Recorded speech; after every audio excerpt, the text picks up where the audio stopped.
Hi everyone, welcome to poster. ನಮ್ಮ ಇವತ್ತಿನ ವಿಡಿಯೋದಲ್ಲಿ ಶೇಖರ್ ಹೋಮ್ಸ್ ವೆಬ್ ಸೀರೀಸ್ ನ ನೋಡೋಣ. ಇದರ IMDb ರೇಟಿಂಗ್ 8.3 ಇದೆ. ಸೊ ಜಾಸ್ತಿ ಟೈಮ್ ವೇಸ್ಟ್ ಮಾಡದೆ ವಿಡಿಯೋನ ಸ್ಟಾರ್ಟ್ ಮಾಡೋಣ. ಮೂವಿ ಸ್ಟಾರ್ಟಿಂಗ್ ನಲ್ಲಿ ವೆಸ್ಟ್ ಬೆಂಗಾಲ್ ನ ಲೋನ್ಪುರ್ ಅನ್ನೋ ಕಾಡ್ನ ತೋರಿಸ್ತಾರೆ. ಇಲ್ಲಿ ಇಬ್ಬರು ಫಾರೆಸ್ಟ್ ಗಾರ್ಡ್ ಕ್ರಿಕೆಟ್ ಮ್ಯಾಚ್ ನೋಡ್ತಿರ್ತಾರೆ. ಆಗ ಒಬ್ಬ ಗಾರ್ಡ್ ಟಾಯ್ಲೆಟ್ ಗಂತ ಹೋಗ್ತಾನೆ. ಅವನು ಸ್ವಲ್ಪ ದೂರ ಹೋದಾಗ ಅವನಿಗೆ ಅಲ್ಲಿ ಒಂದು ಡೆಡ್ ಬಾಡಿ ಕಾಣುತ್ತೆ. ಆಗ ಗಾರ್ಡ್ ಜೋರಾಗಿ ಕಿರುಚ್ತಾನೆ. ಸೀನ್ ಇಲ್ಲಿಂದ ಕಟ್ ಆಗಿ ಮಾರನೇ ದಿನ ಒಂದು ಕೆಫೆನ ತೋರಿಸ್ತಾರೆ. ಇಲ್ಲಿ ಒಬ್ಬ ವ್ಯಕ್ತಿ ಸೂಟ್ಕೇಸ್ ಇಟ್ಕೊಂಡು ಕೆಫೆ ಒಳಗೆ ಹೋಗ್ತಾನೆ. ಆಗ ಅಲ್ಲಿ ಟೇಬಲ್ ಮೇಲೆ ಇಬ್ಬರು ವ್ಯಕ್ತಿಗಳು ನಾಷ್ಟ ಮಾಡ್ತಿರ್ತಾರೆ. ಆಗ ಅವರಲ್ಲಿ ಒಬ್ಬನಿಗೆ ಗಂಟಲಲ್ಲಿ ಏನೋ ಸಿಕ್ಕಿ ಹಾಕಿಕೊಳ್ಳುತ್ತೆ. ಅವನಿಗೆ ಉಸಿರಾಡಲು ತೊಂದರೆ ಆಗ್ತಿರುತ್ತೆ. ಆಗ ಸೂಟ್ಕೇಸ್ ಇಟ್ಕೊಂಡು ಬಂದ ವ್ಯಕ್ತಿ ಅವನನ್ನ ಹೊಟ್ಟೆಗೆ ಒತ್ತುತ್ತಾನೆ. ಆಗ ಆ ವ್ಯಕ್ತಿ ಗಂಟಲಿಗೆ ಸಿಕ್ಕಾಕೊಂಡಿದ್ದ ಮೂಳೆ ಹೊರಗೆ ಬರುತ್ತೆ. ಆಗ ಕೆಫೆ ಓನರ್ ಆ ವ್ಯಕ್ತಿಗೆ ನೀನು ಯಾರು ಅಂತ ಕೇಳ್ತಾಳೆ.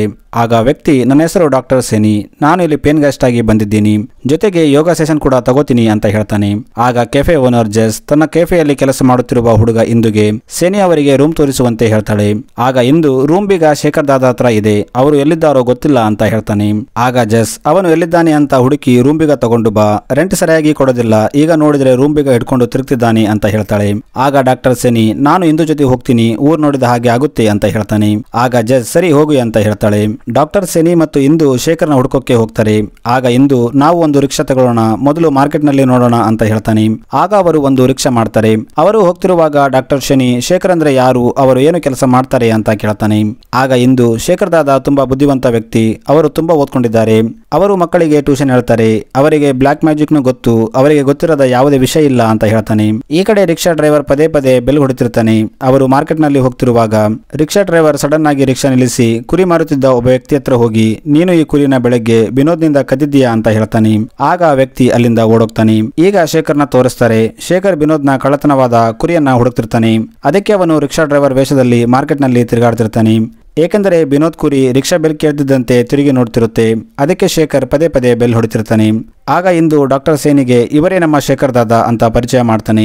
ಆಮೇಲೆ ಇಂದು ಶೇಖರ್ಗೆ ಇವರು ಅಂತ ಡಾಕ್ಟರ್ನ ಪರಿಚಯ ಮಾಡಿಸುವಷ್ಟರಲ್ಲಿ ಶೇಖರ್ ಇಂದುಗೆ ಗೊತ್ತು, ಇವರ ಹೆಸರು ನೀನು ಆಗಲೇ ಹೇಳಿದ್ದೆ, ಡಾಕ್ಟರ್ ಸೇನಿ, ಇವರು ನನ್ನ ಹೊಸ ಪೇನ್ ಗೆಸ್ಟ್. ಇವರು ಮೊದಲು ಆರ್ಮಿಯಲ್ಲಿ ಇದ್ರು, ಏಕೆಂದರೆ ಇವರ ನೆಕ್ ನಲ್ಲಿ ಕಟ್ಟಿದೆ. ಇವರು ನಿಂತುಕೊಳ್ಳುವ ಸ್ಟೈಲ್, ಮಾತನಾಡುವ ವಿಧಾನ ನೋಡಿದ್ರೆ ಗೊತ್ತಾಗುತ್ತೆ. ಇನ್ನು ಹೇಳ್ಬೇಕಂದ್ರೆ ಇವರ ಡ್ರೆಸ್ಸಿಂಗ್ ಸ್ಟೈಲ್ ಮತ್ತು ಆರ್ಮಿಯವರು ಯಾವಾಗಲೂ ತಮ್ಮ ಶೂಸ್ ನ ನೀಟಾಗಿ ಪಾಲಿಶ್ ಮಾಡಿರ್ತಾರೆ ಅಂತ ಹೇಳ್ತಾನೆ. ಇದನ್ನ ಕೇಳಿ ಡಾಕ್ಟರ್ ಶೈನಿ ಶಾಕ್ ಆಗ್ತಾನೆ. ಇವರು ಅಲ್ಲಿಂದ ಮನೆಗೆ ಬರ್ತಾರೆ. ಇಲ್ಲಿ ಜಸ್ ಶೇಖರ್ಗೆ ಡಾಕ್ಟರ್ ಹೊಸದಾಗಿ ಇಲ್ಲಿಗೆ ಬಂದಿದ್ದಾರೆ, ನೀನು ಅವರಿಗೆ ತೊಂದರೆ ಮಾಡಬೇಡ, ಅವರು ಇಲ್ಲಿಂದ ಹೋಗ್ಬಿಡ್ತಾರೆ ಅಂತ ಹೇಳ್ತಾಳೆ. ಆಗ ಶೇಖರ್ ನಾನು ಯಾರಿಗೂ ತೊಂದರೆ ಕೊಡೋದಿಲ್ಲ, ಅವರೇ ಬಿಟ್ಟು ಹೋಗ್ತಾರೆ ಅಂತ ಹೇಳ್ತಾನೆ. ರಾತ್ರಿ ಆದಾಗ ಶೇಖರ್ ಒಂದು ಮ್ಯೂಸಿಕ್ ಇನ್ಸ್ಟ್ರೂಮೆಂಟ್ ನ ಬಾರಿಸಿರ್ತಾನೆ. ಡಾಕ್ಟರ್ಗೆ ನಿದ್ದೆ ಬರ್ತಿರಲ್ಲ. ಬೆಳಗ್ಗೆ ಆದಾಗ ಶೇಖರ್ ಸೋಫಾ ಮೇಲೆ ಮಲ್ಕೊಂಡಿರ್ತಾನೆ. Doctor tea ಕುಡಿತಿರ್ತಾನೆ. ಆಗ ಡೋರ್ ಬೆಲ್ ಆಗುತ್ತೆ. ಆಗ ಶೇಖರ್ ಇನ್ಸ್ಪೆಕ್ಟರ್ ಲಾಹಾ ಬಂದಿರಬೇಕು, ಇಷ್ಟು ಬೆಳಗ್ಗೆ ಬಂದಿದ್ದಾರೆ ಅಂದ್ರೆ ಏನೋ ದೊಡ್ಡ ಕೇಸ್ ಇರಬೇಕು, ಇಲ್ಲಾಂದ್ರೆ ಅವರು ಇಷ್ಟು ಬೆಳಗ್ಗೆ ಬರಲ್ಲ ಅಂತ ಹೇಳ್ತಾನೆ. ಇನ್ಸ್ಪೆಕ್ಟರ್ ಶೇಖರ್ಗೆ ಫಸ್ಟ್ ಟೈಮ್ ಇಲ್ಲಿ ಒಂದು ಮರ್ಡರ್ ಕೇಸ್ ಬಂದಿದೆ, ನಾನು ಯಾವತ್ತೂ ಮರ್ಡರ್ ಕೇಸ್ನ ಸಾಲ್ವ್ ಮಾಡಿಲ್ಲ, ದಯವಿಟ್ಟು ನನಗೆ ಹೆಲ್ಪ್ ಮಾಡು ಅಂತ ಹೇಳ್ತಾನೆ. ಆಗ ಶೇಖರ್ ಸರಿ ಬರ್ತೀನಿ ಅಂತ ಹೇಳ್ತಾನೆ. ಆಮೇಲೆ ಶೇಖರ್ ಡಾಕ್ಟರ್ ಸೈನಿನ ಕರ್ಕೊಂಡು ಹೋಗ್ತಾನೆ. ಇವರು ಡೆಡ್ ಬಾಡಿ ಹತ್ರ ಬಂದಾಗ ಬಾಡಿ ಬಾಯಿಂದ ನೊರೆ ಬರ್ತಿರುತ್ತೆ. ಆಗ ಶೇಖರ್ ಇವನಿಗೆ ಪಾಯ್ಸನ್ ಕೊಡಲಾಗಿದೆ ಅಂತ ಹೇಳ್ತಾನೆ. ಆಗ ಡಾಕ್ಟರ್ ನೋಡ್ತಾ ಇದ್ರೆ ಸೈನೈಡ್ ಯೂಸ್ ಮಾಡಿದ ಹಾಗೆ ಕಾಣುತ್ತೆ ಅಂತ ಹೇಳ್ತಾನೆ.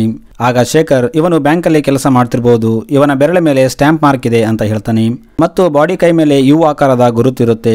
ಆಗ ಇನ್ಸ್ಪೆಕ್ಟರ್ ಯು ಅಕ್ಷರದಿಂದ ಏನಾದ್ರೂ ಕ್ಲೂ ಸಿಗ್ಬೋದಾ ನೋಡ್ತೀನಿ ಅಂತ ಹೇಳ್ತಾನೆ. ಮಾರನೇ ದಿನ ಶೇಖರ್ ತನ್ನ ಮನೆಯಲ್ಲಿ ಕೆಲವು ಮಕ್ಕಳಿಗೆ ಡಿಟೆಕ್ಟಿವ್ ಹೇಗಾಗಬೇಕಂತ ಟ್ರೈನಿಂಗ್ ಕೊಡ್ತಿರ್ತಾನೆ. ಆಗ ಅಲ್ಲಿ ಇನ್ಸ್ಪೆಕ್ಟರ್ ಲಾಹಾ ಬರ್ತಾನೆ. ಇನ್ಸ್ಪೆಕ್ಟರ್ ಶೇಖರ್ಗೆ ನೀನು ಹೇಳಿದ ಹಾಗೆ ಆ ವ್ಯಕ್ತಿ ಬ್ಯಾಂಕಲ್ಲಿ ಕ್ಯಾಶಿಯರ್ ಆಗಿದ್ದ, ಆತ ಯು ಹೆಸರಿನ ಹುಡುಗಿ ಜೊತೆ ಅಕ್ರಮ ಸಂಬಂಧ ಹೊಂದಿದ್ದ, ಇದರಿಂದ ಆಕೆಯೇ ಸಾಯಿಸಿರಬೇಕು ಅಂತ ಹೇಳ್ತಾನೆ.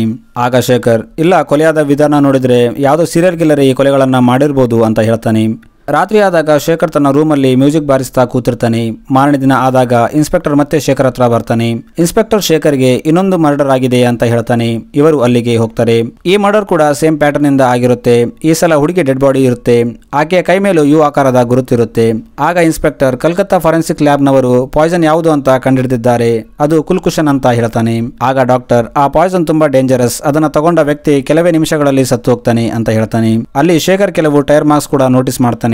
ಆಮೇಲೆ ಶೇಖರ್ ಇನ್ಸ್ಪೆಕ್ಟರ್ಗೆ ನೀನು ಹೋಗಿ ರೀಸೆಂಟ್ ಆಗಿ ಪಾಯ್ಸನ್ ಇಂದ ಸತ್ತ ವ್ಯಕ್ತಿಗಳ ಬಗ್ಗೆ ಎನ್ಕ್ವೈರಿ ಮಾಡು ಅಂತ ಹೇಳ್ತಾನೆ. ಶೇಖರ್ಗೆ ತುಂಬಾ ಹೊಟ್ಟೆ ನೋವುತ್ತಿರುತ್ತೆ. ಅವರು ಕೆಫೆಗೆ ಬರ್ತಾರೆ. ಇಲ್ಲಿ ಜೆಸ್ ಶೇಖರ್ಗೆ ಹೊಟ್ಟೆ ನೋವಿಗೆ ಟ್ಯಾಬ್ಲೆಟ್ ತಂದು ಕೊಡ್ತೀನಿ ಅಂತ ಹೋಗ್ತಾಳೆ. ಶೇಖರ್ ಇಂದುಗೆ ಖಾರದ ಪುಡಿ ತಂದು ಕೊಡುವಂತೆ ಹೇಳ್ತಾನೆ, ಏಕೆಂದರೆ ಶೇಖರ್ಗೆ ಸಪ್ಪೆ ಊಟ ಇಷ್ಟ ಆಗ್ತಿರಲ್ಲ. ಆಗ ಅಲ್ಲಿಗೆ ಇನ್ಸ್ಪೆಕ್ಟರ್ ಬರ್ತಾನೆ. ಈತ ವರ್ಧಮಾನ್ ಜಿಲ್ಲೆಯಲ್ಲಿ ಒಂದು ಹಾಸ್ಪಿಟಲ್ ನಲ್ಲಿ ಕುಲ್ಕುಷನ್ ವಿಷಯದ ಬಗ್ಗೆ ಮಾಹಿತಿ ಸಿಕ್ಕಿದೆ, ಅಲ್ಲಿಗೆ ಹೋದ್ರೆ ಏನಾದ್ರು ಕ್ಲೂ ಸಿಗಬಹುದು ಅಂತ ಹೇಳ್ತಾನೆ. ಆಗ ಶೇಖರ್ ನನಗೆ ಹೊಟ್ಟೆ ನೋಯ್ತಾ ಇದೆ, ನೀವಿಬ್ರು ಹೋಗಿ ನೋಡ್ರಿ ಅಂತ ಹೇಳ್ತಾನೆ. ಆಗ ಇನ್ಸ್ಪೆಕ್ಟರ್ ಅಂಡ್ ಡಾಕ್ಟರ್ ಹಾಸ್ಪಿಟಲ್ಗೆ ಹೋಗ್ತಾರೆ. ಅಲ್ಲಿ ಇವರು ವಾರ್ಡ್ ಬಾಯ್ ಅಂಡ್ ಡಾಕ್ಟರ್ ಎಲ್ಲರನ್ನ ಎನ್ಕ್ವೈರಿ ಮಾಡ್ತಾರೆ.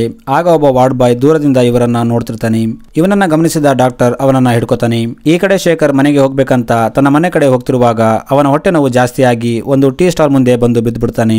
ಹಾಸ್ಪಿಟಲ್ ನಲ್ಲಿ ಡಾಕ್ಟರ್ ಸೇನಿ ವಾರ್ಡ್ ಬಾಯ್ಗೆ 3 ಜನ ಮರ್ಡರ್ ಆಗಿದೆ, ಅದು ಯಾರು ಮಾಡಿದ್ದಾರೆ ಅಂತ ನಿನಗೆ ಗೊತ್ತಿದೆ, ಅದು ಯಾರು ಅಂತ ಈಗಲೇ ಹೇಳು ಅಂತ ಹೇಳ್ತಾನೆ. ಇನ್ನೊಂದು ಕಡೆ ಶೇಖರ್ ಹೊಟ್ಟೆ ನೋವಿನಿಂದ ನರಳೋದನ್ನ ನೋಡಿ ಟೀ ಸ್ಟಾಲ್ನವನು ಆಂಬ್ಯುಲೆನ್ಸ್ನ ಕರೀತಾನೆ. ಆಂಬ್ಯುಲೆನ್ಸ್ ಡ್ರೈವರ್ ಶೇಖರ್ನ ಕರ್ಕೊಂಡು ಹೋಗ್ತಾನೆ. ಈ ಕಡೆ ವಾರ್ಡ್ ಬಾಯ್ ಡಾಕ್ಟರ್ ಅಂಡ್ ಇನ್ಸ್ಪೆಕ್ಟರ್ಗೆ ಕೊಲೆಗಾರನ ಬಗ್ಗೆ ಹೇಳ್ತಾನೆ. ವಾರ್ಡ್ ಬಾಯ್ ಮೊದಲು ಕೊಲೆ ನಡೆದಾಗ ದೇಬು ಅನ್ನೋ ಡ್ರೈವರ್ ಇಲ್ಲೇ ಕೆಲಸ ಮಾಡ್ತಿದ್ದ, ಆದರೆ ಈಗ ಆತ ಯಾವುದೋ ಪ್ರೈವೇಟ್ ಹಾಸ್ಪಿಟಲ್ನಲ್ಲಿ ಕೆಲಸ ಮಾಡ್ತಿದ್ದಾನೆ ಅಂತ ಹೇಳ್ತಾನೆ. ಈಗ ಆಂಬ್ಯುಲೆನ್ಸ್ನ ತೋರಿಸಲಾಗುತ್ತೆ. ದೇಬು ಆಂಬ್ಯುಲೆನ್ಸ್ ಡ್ರೈವರ್ ಆಗಿರ್ತಾನೆ. ಅವನು ಬ್ಯಾಕ್ ಡೋರ್ ಓಪನ್ ಆಗಿರೋದನ್ನ ಗಮನಿಸ್ತಾನೆ. ಅವನು ಡೋರ್ ಕ್ಲೋಸ್ ಮಾಡಲು ಹಿಂದೆ ಹೋದಾಗ ಶೇಖರ್ ಅದರಲ್ಲಿ ಇರೋದಿಲ್ಲ. ಅವನು ಆ ಕಡೆ ಈ ಕಡೆ ನೋಡಿ ಆಂಬ್ಯುಲೆನ್ಸ್ ಸೇರ್ತಾನೆ. ಆಗ ಶೇಖರ್ ಅವನ ಪಕ್ಕದ ಸೀಟ್ ನಲ್ಲಿ ಕೂತಿರ್ತಾನೆ. ಇದನ್ನು ನೋಡಿದ ದೇಬು ತುಂಬಾ ಒಳ್ಳೆ ಆಕ್ಟಿಂಗ್ ಮಾಡ್ತೀಯಾ, ನಾನು ಹೇಗೆ ಕಂಡುಹಿಡಿದೆ ಅಂತ ಕೇಳ್ತಾನೆ. ಆಗ ಶೇಖರ್, ನಾನು ಫಾರೆಸ್ಟ್ ಅಲ್ಲಿ ಸಿಕ್ಕ ಡೆಡ್ ಬಾಡಿ ಹತ್ರ ಇನ್ವೆಸ್ಟಿಗೇಷನ್ ಮಾಡುತ್ತಿದ್ದಾಗ ಇನ್ಸ್ಪೆಕ್ಟರ್ ಇದು ರಿಸ್ಟ್ರಿಕ್ಟೆಡ್ ಏರಿಯಾ, ಇಲ್ಲಿ ಕೇವಲ ಫೈರ್ ವ್ಯಾನ್, ಆಂಬ್ಯುಲೆನ್ಸ್ ಅಥವಾ ಪೊಲೀಸ್ ಜೀಪ್ ಮಾತ್ರ ಬರಬಹುದು ಅಂತ ಹೇಳಿದ್ದ ಅಂತ ಹೇಳ್ತಾನೆ. ಆಗ ದೇಬು, ಪೊಲೀಸ್ ಜೀಪ್ ಕೂಡ ಆಗಿರಬಹುದಲ್ಲ, ಆಂಬ್ಯುಲೆನ್ಸ್ ಅಂತ ಹೇಗೆ ಕಂಡುಹಿಡಿದೆ ಅಂತ ಕೇಳ್ತಾನೆ. ಆಗ Shekhar, police hospital knife use ಮಾಡೋಲ್ಲ, ನೀನು ಡೆಡ್ ಬಾಡಿ ಕೈ ಮೇಲೆ ಯು ಆಕಾರದ ಚಿತ್ರ ಬಿಡಿಸೋಕೆ ಯೂಸ್ ಮಾಡ್ತಿದ್ದ ನೈಫ್ ಹಾಸ್ಪಿಟಲ್ದು ಅಂತ ಹೇಳ್ತಾನೆ. ಮತ್ತು ಹುಡುಗಿ ಡೆಡ್ ಬಾಡಿ ಹತ್ರ ಸಿಕ್ಕ ಸ್ಟ್ರೆಚರ್ ಗುರುತು, ಏಕೆಂದ್ರೆ ಫಾರೆಸ್ಟ್ ಅಲ್ಲಿ ಎಲೆಗಳು ಬಿದ್ದಿದ್ದರಿಂದ ಅಲ್ಲಿ ಗುರುತು ಸಿಗಲಿಲ್ಲ, ಆದ್ರೆ ಹುಡುಗಿ ಡೆಡ್ ಬಾಡಿ ಹತ್ರ ಆ ಗುರುತುಗಳು ಸಿಕ್ಕುವ ಅಂತ ಹೇಳ್ತಾನೆ. ಆಗ ದೇಬು, ಒಪ್ಕೊಂಡೆ ಗುರು ನಿನ್ನ ಮೈಂಡ್ಗೆ ಅಂತ ಹೇಳ್ತಾನೆ. ಆಗ ಶೇಖರ್, ಆದ್ರೆ ಈ ಸಲ ನಿನ್ನ ಅದೃಷ್ಟ ಇಲ್ಲ, ಏಕೆಂದ್ರೆ ನನ್ನ ಹತ್ರ ದುಡ್ಡಿಲ್ಲ ಅಂತ ಹೇಳ್ತಾನೆ. ಆಗ ದೇಬು, ನಾನು ಇದೆಲ್ಲ ದುಡ್ಡಿಗೋಸ್ಕರ ಮಾಡಲ್ಲ, ಬೆಟ್ಟಿಂಗ್ ನನ್ನ ಒಂದು ಹ್ಯಾಬಿಟ್, ನಾನು ಮೊದಲು ಕ್ರಿಕೆಟ್ ಬೆಟ್ಟಿಂಗ್ ಆಡ್ತಿದ್ದೆ, 6 ಹೊಡೆದ್ರೆ 100, 4 ಹೊಡೆದ್ರೆ 40, ಹೀಗೆ ಆದ್ರೆ ಅದರ ಮೇಲೆ ನನಗೆ ಇಂಟ್ರೆಸ್ಟ್ ಹೋಯ್ತು. ಆಮೇಲೆ ನಾವು ಪೇಷಂಟ್ ಮೇಲೆ ಬೆಟ್ ಕಟ್ಟೋಕ್ಕೆ ಸ್ಟಾರ್ಟ್ ಮಾಡಿದ್ವಿ, ಪೇಷಂಟ್ ಬದುಕ್ತಾನೋ ಸಾಯುತ್ತಾನೋ ಅಂತ ಬೆಟ್ ಕಟ್ತಿದ್ವಿ. ಆಮೇಲೆ ನಾನು ನನ್ನ ಅದೃಷ್ಟ ಪರೀಕ್ಷೆ ಮಾಡೋಕೆ ಜನರನ್ನ ಕಿಡ್ನಾಪ್ ಮಾಡಿ ಅವರಿಗೆ 2 ಆಪ್ಷನ್ ಕೊಡ್ತಿದ್ದೆ, 2 ಟ್ಯಾಬ್ಲೆಟ್ ಕೊಟ್ಟು 1 ಟ್ಯಾಬ್ಲೆಟ್ ನಿದ್ದೆ ಮಾಡೋಕೆ, ಇನ್ನೊಂದು ಟ್ಯಾಬ್ಲೆಟ್ ನ ಸಾವಿಗೆ. ಅವರ ಅದೃಷ್ಟ ಯಾವುದಿದೆಯೋ ಅದೇ ಆಗುತ್ತೆ, ನಾನು ಕೇವಲ ಬೆಟ್ಟಿಂಗ್ ಅಮೌಂಟ್ ಅಷ್ಟೇ ತಗೋತಿದ್ದೆ ಅಂತ ಹೇಳ್ತಾನೆ. ಆಗ ಶೇಖರ್, ಸರಿ ಹಾಗಾದ್ರೆ ಗೇಮ್ ಇಲ್ಲೇ ಮುಗಿಯಿತು, ಪೊಲೀಸ್ ಸ್ಟೇಷನ್ ಕಡೆ ಗಾಡಿ ತಿರುಗಿಸು ಅಂತ ಹೇಳ್ತಾನೆ. ಆಗ ದೇಬು, ಯಾಕೆ ಶವಗಾರ ಕಡೆನೂ ತಿರುಗಿಸಬಹುದಲ್ಲ ಅಂತ ಹೇಳ್ತಾನೆ. ಈಗ ಶೇಖರ್ ಅಂಡ್ ದೇಬು ಅದೇ ಗೇಮ್ ಆಡ್ತಾರೆ. ದೇಬು ಶೇಖರ್ಗೆ 2 ಟ್ಯಾಬ್ಲೆಟ್ ತೋರಿಸಿ ನಿನಗೆ ಯಾವ್ದು ಬೇಕು ತಗೋ ಅಂತ ಹೇಳ್ತಾನೆ. ಶೇಖರ್ ಒಂದು ಟ್ಯಾಬ್ಲೆಟ್ ತಗೊಂಡು ತಿಂತಾನೆ. ಸೀನ್ ಇಲ್ಲಿಂದ ಕಟ್ ಆಗಿ ಮಾರನೇ ದಿನ ಡಾಕ್ಟರ್ ಅಂಡ್ ಇನ್ಸ್ಪೆಕ್ಟರ್ ನ ತೋರಿಸ್ತಾರೆ. ಇನ್ಸ್ಪೆಕ್ಟರ್ ದೇಬು ಫೋಟೋಸ್ ನ ಎಲ್ಲಾ ಸ್ಟೇಷನ್ ಗೆ ಕಳಿಸಬೇಕು ಅಂತ ಹೇಳ್ತಿರ್ತಾನೆ. ಆಗ ಅವರ ಮುಂದೆ ಶೇಖರ್ ಆಂಬ್ಯುಲೆನ್ಸ್ ತಗೊಂಡು ಬರ್ತಾನೆ ಮತ್ತು ಇನ್ಸ್ಪೆಕ್ಟರ್ಗೆ ಆಂಬ್ಯುಲೆನ್ಸ್ ನಲ್ಲಿ ನಿಮ್ಮ ಕೊಲೆಗಾರ ಇದ್ದಾನೆ ಅಂತ ಹೇಳ್ತಾನೆ. ಆಗ ಶೇಖರ್, ನಿನ್ನೆ ರಾತ್ರಿ ಏನಾಯ್ತು ಅಂತ ಹೇಳ್ತಾನೆ. ದೇಬು 2 ಟ್ಯಾಬ್ಲೆಟ್ ತೋರಿಸಿದಾಗ ಶೇಖರ್ ಸ್ವಲ್ಪ ಹೊತ್ತು ಯೋಚನೆ ಮಾಡಿ ಒಂದು ಟ್ಯಾಬ್ಲೆಟ್ ತಗೊಂಡು ನುಂಗೋ ತರ ನಾಟಕ ಮಾಡ್ತಾನೆ. ಪಾಯ್ಸನ್ ಇರೋ ಟ್ಯಾಬ್ಲೆಟ್ ವೇಟ್ ಇರುತ್ತೆ ಮತ್ತು ನಿದ್ದೆ ಬರೋ ಟ್ಯಾಬ್ಲೆಟ್ ಅಷ್ಟೇನು ವೇಟ್ ಇರಲ್ಲ. ಆಗ ಶೇಖರ್ ನಿದ್ದೆ ಬರೋ ಟ್ಯಾಬ್ಲೆಟ್ ಅಲ್ಲಾಡೋದನ್ನ ನೋಡಿ ಅದನ್ನ ತಗೋತಾನೆ. ದೇಬು ಶೇಖರ್ ನಿದ್ದೆಗೆ ಜಾರಿದ್ದಾನೆ ಅಂತ ಅನ್ಕೊಂಡಾಗ ಶೇಖರ್ ಇಂದು ಕೊಟ್ಟ ಖಾರದ ಪುಡಿ ದೇಬು ಕಣ್ಣಿಗೆ ಹಾಕಿ ಅವನನ್ನ ಹೊಡೆದು ಕಟ್ಟಿ ಹಾಕ್ತಾನೆ. ಹೀಗೆ ಕೇಸ್ ಸಾಲ್ವ್ ಆಗುತ್ತೆ. ಮಾರನೇ ದಿನ ಶೇಖರ್ ಅಂಡ್ ಡಾಕ್ಟರ್ ಮನೆಯಲ್ಲಿದ್ದಾಗ ಅಲ್ಲಿ ಜೆಸ್ ಬರ್ತಾಳೆ. ಡಾಕ್ಟರ್ ಜೆಸ್ಗೆ, ನಾನು ಇಲ್ಲೇ ಇರ್ತೀನಿ ಏಕೆಂದರೆ ನನಗೆ ಹೋಮ್ ಇಷ್ಟ ಆಗಿದೆ ಅಂತ ಹೇಳ್ತಾನೆ. ಇಲ್ಲಿಂದ ಸೀನ್ ಶಿಫ್ಟ್ ಆಗಿ ಒಂದು ಫಾರೆಸ್ಟ್ ನ ತೋರಿಸ್ತಾರೆ. ಇಲ್ಲಿ ಕೆಲ ನಕ್ಸಲಿಯರು ಫೈರಿಂಗ್ ಪ್ರಾಕ್ಟೀಸ್ ಮಾಡ್ತಿರ್ತಾರೆ. ಆಗ ಅಲ್ಲಿ ಒಂದು ಫ್ಯಾಕ್ಸ್ ಬರುತ್ತೆ. ಅದರಲ್ಲಿ Shekhar, doctor and inspector lava photos ಇರುತ್ತೆ. ಇಲ್ಲಿಗೆ ಸ್ಟೋರಿ ಎಂಡ್ ಆಗುತ್ತೆ.